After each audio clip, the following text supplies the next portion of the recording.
நான் அவரை வந்து பீட் பண்ணி எவ்வளோ ட்ரை பண்ணேன் மற்றவர்கள் மூலம். யாரும் எனக்கு ஹெல்ப் பண்ணல. ஹெல்ப் பண்ணி விஜயகாந்த் மட்டும் என்னை சந்திச்சிருந்தாருன்னா நான் அவரை காப்பாத்திருப்பேன். கண்டிப்பா நான் அவரை காப்பாத்திருப்பேன்.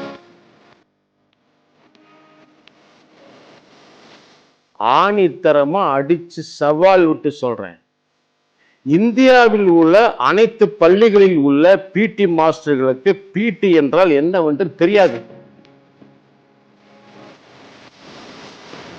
அரசாங்கத்தில் உள்ள மந்திரிகள், ஸ்போர்ட்ஸ் மந்திரிகள் மக்கள் மேல் உண்மையான பற்றுதல், அவங்க நல்லா வர வேண்டும் என்ற பற்றுதல் இருக்குன்னா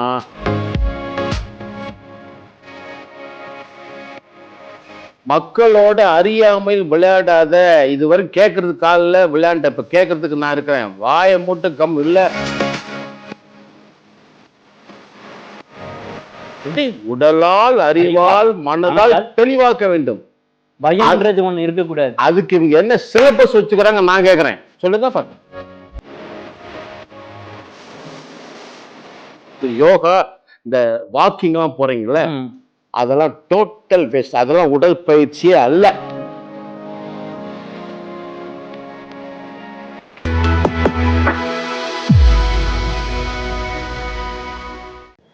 வணக்கம் ஃபைஜி நேயர்களே. இன்று நாம் பார்க்கவிருப்பது வீரக்கலை பெருமாசான் திரு மனோகர் ஐயாவை தான் பார்க்க போகிறோம். வணக்கம் ஐயா. வணக்கம். அதாவது இந்த வீரக்கலைன்னு எல்லாம், அந்த வீரக்கலையில் நிறைய பரிமாணங்கள் சொல்கிறாங்க. ஒருத்தங்க கெரத்தா வீரக்கலைன்னு சொல்கிறாங்க, ஜூடோ, கொபுடோ, யூக்கியோ, என்னென்ன புதுசு புதுசாக சாமுராய் எதோ ஏற்றுட்டு வராங்க. அப்படி இருக்கிறப்போ வீரக்கலையில் நான் வந்து மார்ஷியல் ஆர்ட்ஸ் பிரத்யேகமாக நீங்கள் சொல்லித்தரீங்க. இந்த வீரக்கலை மார்ஷியல் ஆர்ட்ஸில் என்னென்ன பிரிவுகள்லாம் இருக்குது? வீரக்கலை என்பது தமிழ் வார்த்தை, கலை. மார்ஷியல் ஆர்ட் என்பது இங்கிலீஷ் வார்த்தை. ஓகே, அர்த்தம் ஒண்ணுதான். ஓகே, வச்சுங்களா. கராத்தே என்பது ஜப்பான்ல சொல்லக்கூடிய வீரக்கலை. குங்ஃபு என்பது சைனாவில் சொல்ற வார்த்தை, வீரக்கலை. அதுக்குள்ளே உட்பிரி இந்த சமுராய்லாம் சொன்னீங்க பார்த்தீங்களா, சமுராய், அதெல்லாம் அதுக்குள்ள ஜப்பான்ல பெரிய லெவல் இருக்கு. எல்லாமே வீரக்கலை தான். வீரக்கலை is equal to life education, வாழ்க்கை கல்வி.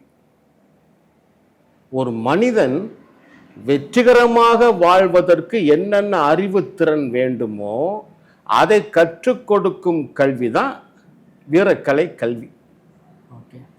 நல்லா கவனிங்க. 64 கலை இருக்கு, ஆயக்கலைகள். இந்த உலகத்துல 64 கலைகள் இருக்கு. 64 கலைகளில் தான் இந்த உலகம் இயங்குது. அதுல இந்தியாவில் வீரக்கலையை திட்டம் போட்டு அழிச்சிட்டாங்க. இங்க பிழைக்க வந்த அந்நியர்கள், ஆங்கிலேயர்களை சொல்றீங்க, ஆங்கிலேயர்கள் திட்டம் போட்டு அழிச்சிட்டாங்க. ஏன்னா வீரக்கலையோட ஆரம்பம் இங்கதான், நம்ம தான், தமிழ்நாடு தான். இவனை இப்படியே விட்டோம்னா நாளைக்கு உலக அளவுலயே இவன் தான் நம்பர் 1 இருப்பான், இவனுக்கு பின்னாடி தான் நம்மலாம் இருக்கணும்.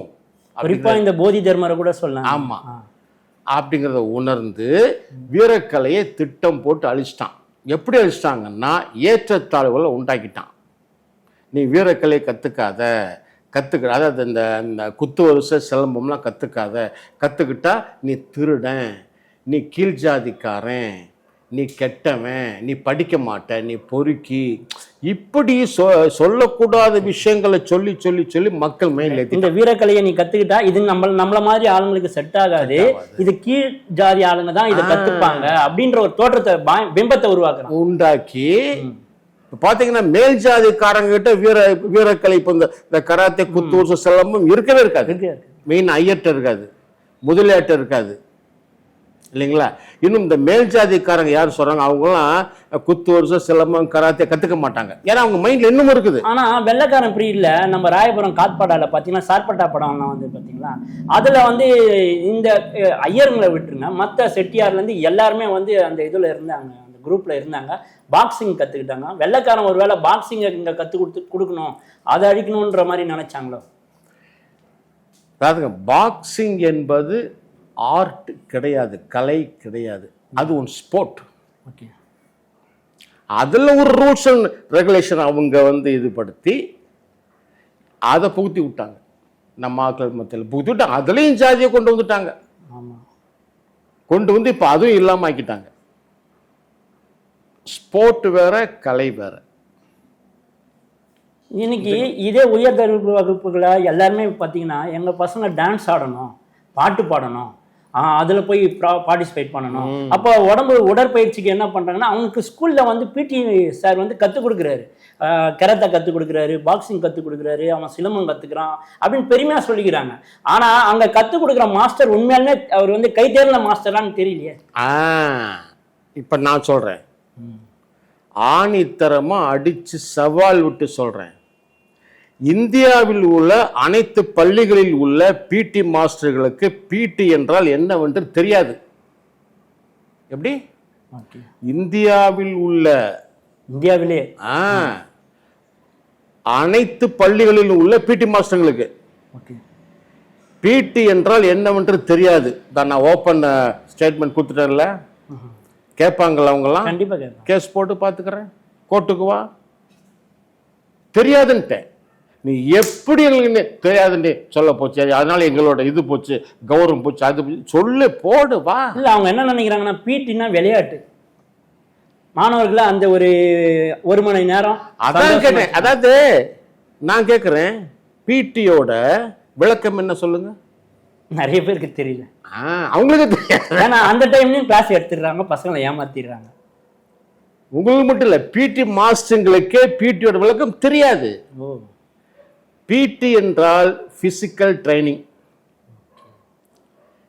Physical training is equal to, தமிழ்ல போடுங்க, மாணவ மாணவியருக்கு உடம்பை ஆரோக்கியமாக வைத்துக் கொள்ள கற்றுக்கொள்ள கூடிய மாஸ்டர்.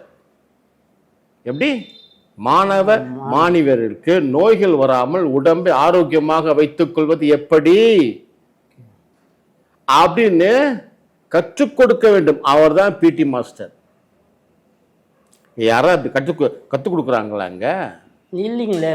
ஒரு பால் தூக்கி போட்டு போடா நீ அந்த விளையாடு, ஒரு டென்னிக்கை தூக்கிட்டு நீ இது விளையாடு, கச்சா முச்சான்னு விளையாட வச்சுட்டு இவங்க எங்கேயாவது பேசிட்டு இருப்பாங்க, இல்லை ரூம்க்கு உட்காந்து தண்ணி அடிச்சுட்டு இருப்பாங்க. ஆமாம், நிறைய இல்லை தூங்கிட்டு இருப்பாங்க. இவங்க பிடி மாஸ்டரா? ஏதோ இருக்கணும்னு சொல்லி அவர் வச்சிருக்கிறாங்க ஸ்கூல்ல. இதனால் அவங்களுக்கு கொடுக்குற கவர்மெண்டோட சம்பளம் பார்த்தீங்கன்னா கோடானு கோடி பணம், மக்களோட வரி பணம் வேஸ்ட்.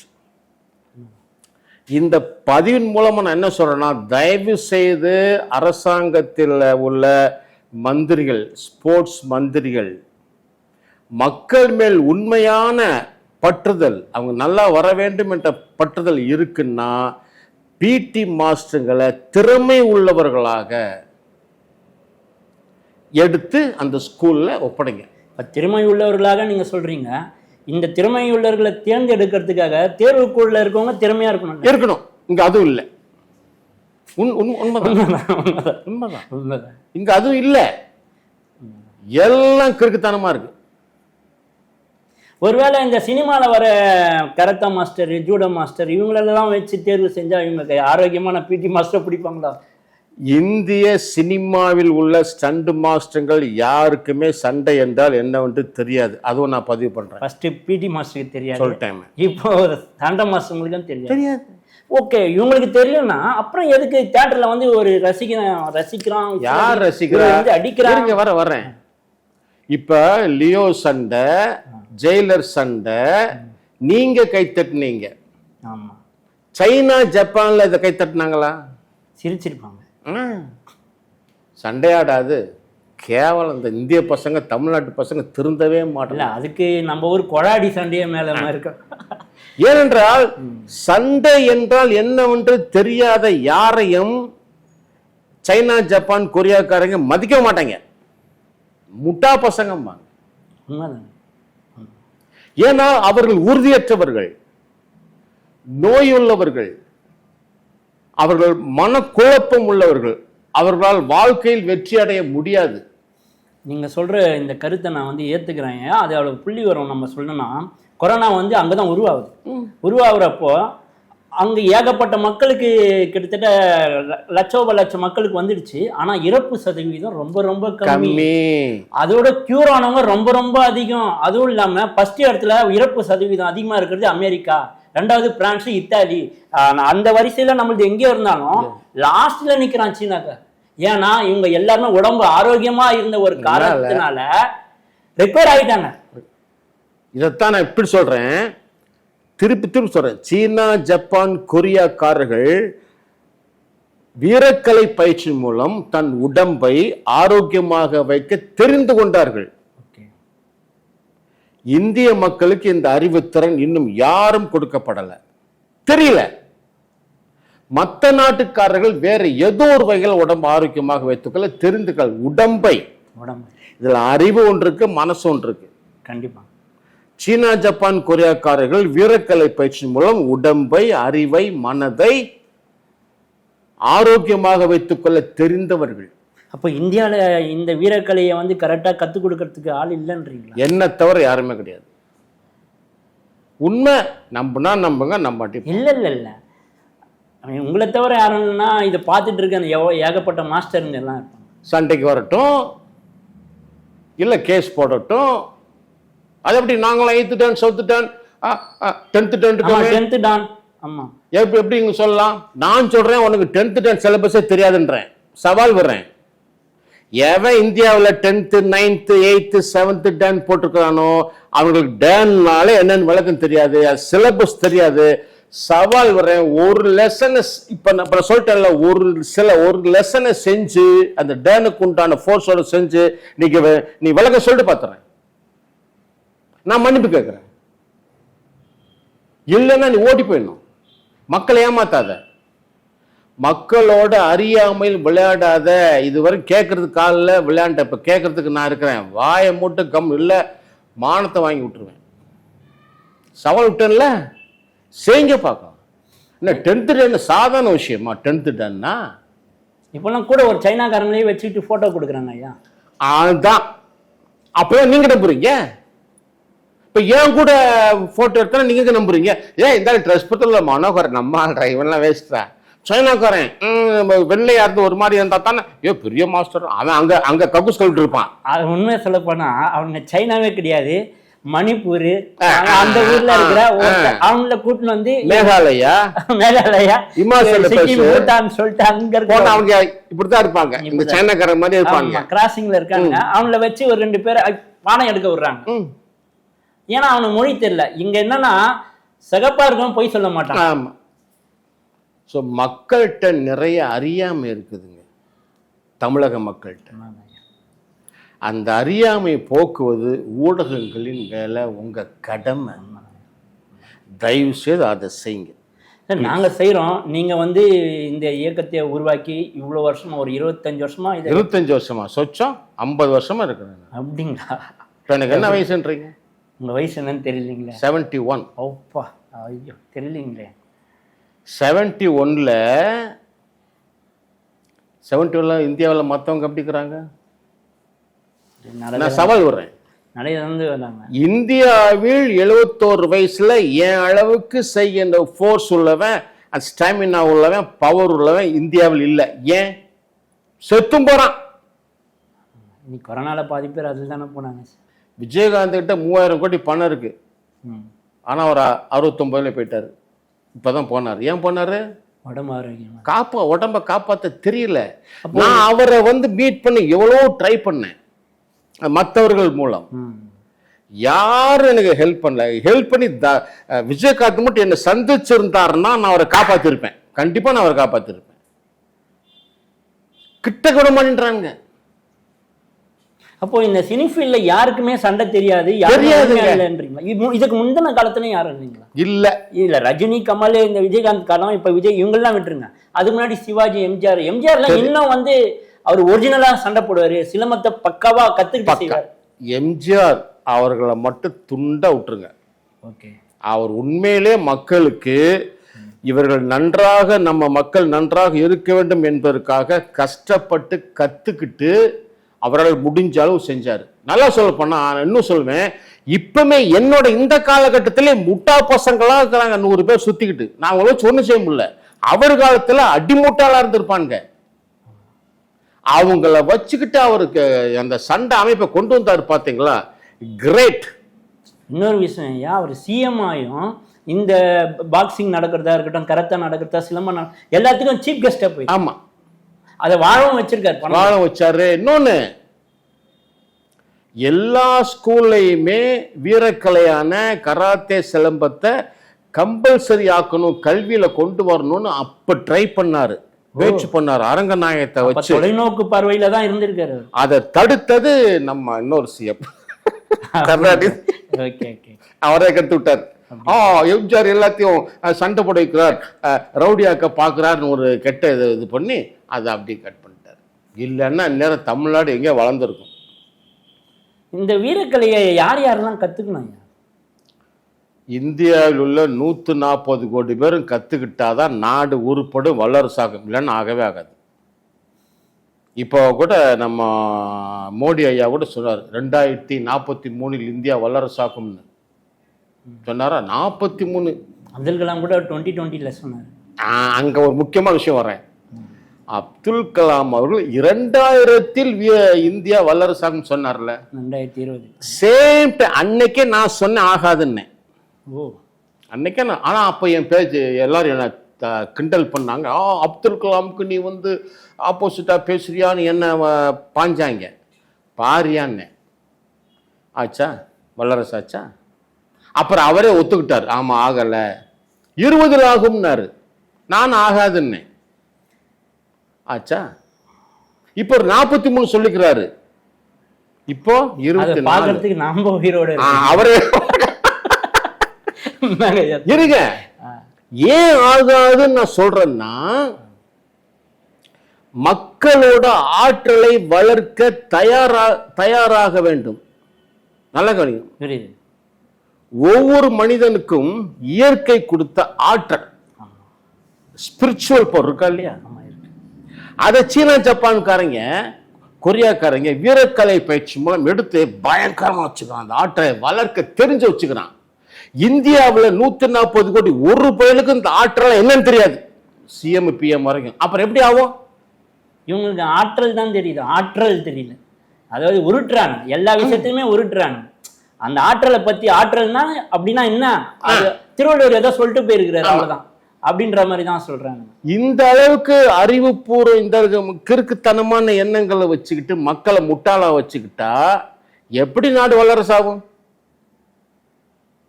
நாடு வல்லரசாக வேண்டும் என்றால் மக்களை உடலால், அறிவால், மனதால் தெளிவாக்க வேண்டும். எப்படி? உடலால், அறிவால், மனதால் தெளிவாக்க வேண்டும். பயம்ன்றது ஒண்ணு இருக்கக்கூடாது. அதுக்கு இவங்க என்ன சிலபஸ் வச்சுக்கிறாங்க நான் கேட்கிறேன், சொல்லுங்க பாத்துக்கலாம். சிலபஸ் மக்களை வளர்க்கக்கூடிய, ஆற்றலை வளர்க்கக்கூடிய சிலபஸ். இவங்க பணம் சம்பாதிக்கிறதுக்கான சிலபஸ் வச்சிருக்காங்க, இதிகாசத்தை பத்தி, சயின்ஸ் இதெல்லாம் வச்சிருக்காங்க. ஆனா வாழ்க்கையில வாழ்றதுக்கான சிலபஸ் இல்லைன்றீங்க. ஆனா நீங்க அப்துல் கலாம் பத்தி பேசுனீங்க. அதாவது தான் குடும்பத்துல 9ஆவதா பிறந்த ஒரு குழந்தை கடைக்கோடியில இருந்தும் இந்தியாவோட ஜனாதிபதியா ஆகலான்றது நிரூபிச்சாரு. ஆனா இன்னைக்கு அதே தமிழர் வரிசையில வர ஒரு குழந்தை பெத்துக்கிறதுக்கு ஃபர்டிலிட்டி சென்டர் தெருவா திறந்து வச்சிருக்காங்க. 1 வருஷமா படுத்துக்கிட்டு அந்த கருவு முட்டையை காப்பாத்திட்டு இருக்கான் இந்த தமிழன் மரபணு. இது எப்படி ஐயா இருக்கு? இதை தீர்க்க வேண்டும் என்றால் ஒரே வழி, வீரக்கலை பயிற்சியை விட்டா வேற பயிற்சியே கிடையாது. யோகா, சிலம்பம்லாம் யோகா, இந்த வாக்கிங்லாம் போறீங்கல்ல, அதெல்லாம் டோட்டல் வேஸ்ட். அதெல்லாம் உடற்பயிற்சியே அல்ல. இளைஞர்கள் இன்னைக்கு நான் 6 பேக் வச்சிருக்கேன், 8 பேக் வச்சிருக்கேன், என் உடம்பு எவ்வளவு ஆரோக்கியமா இருக்கு பாரு அப்படின்றானுங்க. ஆனா அவங்கள திடீர்னு ஹார்ட் அட்டாக்ல செத்து. இது என்னன்னு புரியும்? அது உடற்பயிற்சி அல்ல. அதான் நான் வர்றேன். உடற்பயிற்சி என்பதே வேறு. அதன் பக்காவா தெரிஞ்சவன் சைனா, ஜப்பான், கொரியாக்காரன் தான். உடற்பயிற்சி என்றால் என்னன்னு ஒரு கேள்விப்பட்டுங்க. இவ்வளவு தூரம் சொல்றீங்க உடற்பயிற்சி, உடல் பிளஸ் பயிற்சின்னு நினைச்சுப்பாங்க. உடலால எதனா பயிற்சி பண்ணா அது உடல் பயிற்சி. பாருங்க, இப்ப நான் சொல்றேன் பாருங்க. இவ்வளவு தூரம் பேசுறியா, இந்தியாவில் யாருக்குமே உடற்பயிற்சின்னா என்னன்னு தெரியலன்னு 28 மாநிலத்தில் உள்ள அரசியல்வாதிகளுக்கெல்லாம் உடற்பயிற்சின்னா என்னன்னு தெரியலன்னு இவ்வளவு தூரம் சொல்றியே. அதனால என்னையான்னு கேட்டா, அரசியல்வாதிகளுக்கு உடற்பயிற்சி என்றால் என்னவென்று தெரியவில்லை என்றால் நாடு முன்னேறாது, வல்லரசாக ஆகாது. எதை வச்சியா சொல்றேன்னு கேட்டா, சிம்பிள் லாஜிக். இங்கு யாருக்கும் தெரியல, சுதந்திரம் வாங்கி 75 ஆண்டு ஆகியும் வல்லரசாவுடைய பக்கத்திலே இல்லை. நமக்கு பின்னாடி சுதந்திரம் வாங்கின சைனா, ஜப்பானுக்கு இன்னைக்கு வல்லரசு. அங்கு உள்ள அரசியல்வாதிகள் அத்தனை பேர்த்துக்கும் உடற்பயிற்சி என்றால் என்னவென்று தெரியும். அதனால தான் அவங்க வல்லரசு. கம்பல்சரி பண்ணி ஆகணும். ஸ்கூல்ல எல்லாம் கம்பல்சரிங்க, கட்டாயம். என்கிட்ட ஆதாரம் இருக்கு, நான் காட்டுறேன். வீரக்கலை பயிற்சி பண்ணி தான் ஸ்கூலுக்குள்ள போகணும், வீரக்கலை பயிற்சி பண்ணி தான் ஸ்கூலை விட்டு வெளியே வரணும். உடற்பயிற்சி, சரியான உடற்பயிற்சி. ஏன்னா அதுதான் மனிதனை மனிதனாக ஆக்கும். நம்ம மக்களுக்கு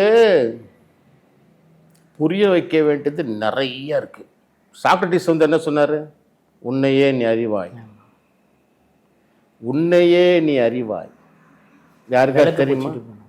பகல்ல விளக்கு எடுத்துட்டு போனார். ஏன்ற கேள்வி கேட்கணும்னு சொல்லிட்டு, ஏன்ற கேள்வி வந்தாதான் அதுக்கான பதில் தெரிஞ்சாதான். எல்லாத்தையும் கேள்வி கேட்டு தெரிஞ்சுக்க. சரி, கேட்டீங்களா? இங்க யாரை கேட்கறதுன்னு தெரியலீங்க. என்ன கேளுங்க. இங்க அது யாரை நம்புறதுன்னு தெரியலீங்க ஐயா.